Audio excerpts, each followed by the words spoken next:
میرا نہیں خیال کہ ہم احتجاج کے علاوہ کچھ کر سکتے ہیں، کیونکہ ہمارے ساتھ مسلمانوں کے ساتھ اللہ کی تو مدد ہے ہی نہیں۔ یہ ہے کہ جو مجھے ڈریم میں آیا تھا کہ ان کا جو پلان ہے وہ یہ ہے کہ فلسطین کا صرف نام باقی رہ جائے، یعنی وہ کمپلیٹلی طور پہ انہوں نے یہ پلان بنایا ہوا ہے کہ پہلے وہ غزہ پٹی کو ختم کر دیں گے، پھر وہ جو باقی فلسطین رہ جائے گا اس کو بھی ختم کر دیں گے یہ تو، اور ہم مسلمان بس دیکھتے رہیں گے اور ویڈیوز کے نیچے کمنٹس کرتے رہیں گے بس۔ لیکن جو پریکٹیکلی ہمیں کرنا ہے وہ یہ ہے کہ یہ جو میسیج ہے نا، یہ ہم نے پوری امت کو پہنچانا ہے کہ ہم ساتھ اللہ کی مدد اس لیے نہیں پہنچ رہی کہ ہم نے اپنے آپ کو شرک اور اس کی اقسام سے بالکل ہی بچانا چھوڑ دیا ہوا، یعنی ہم شرک کو شرک ہی نہیں سمجھ رہے۔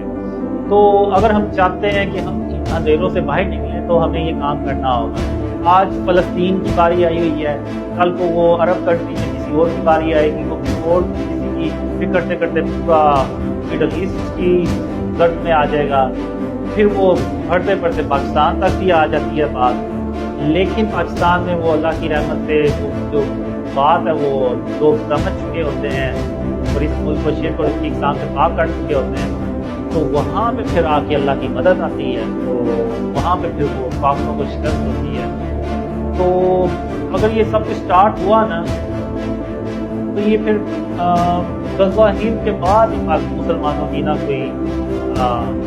آپ کہہ لیں تقدیر بدلے گی۔ اس سے پہلے تو جو مجھے ڈریمز میں ہے کہ بس ایک مشکل ختم ہوگی نہیں تو دوسری کوئی آفت آ جائے گی، اس طرح سے وہ جو ہے نا مسلمانوں کی حالت اسی طرح ہی ہے۔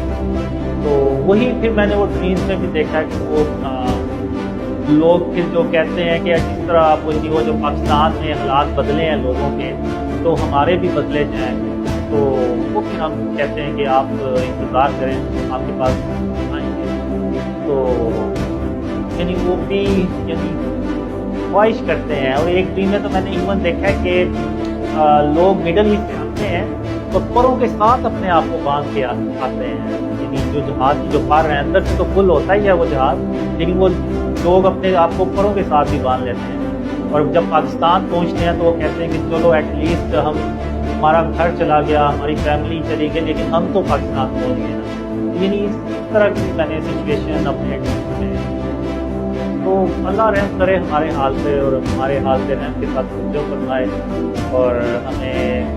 شرک اور اس کی اقسام کو سمجھنے کی اور اس سے بچنے کی توفیق عطا فرمائے۔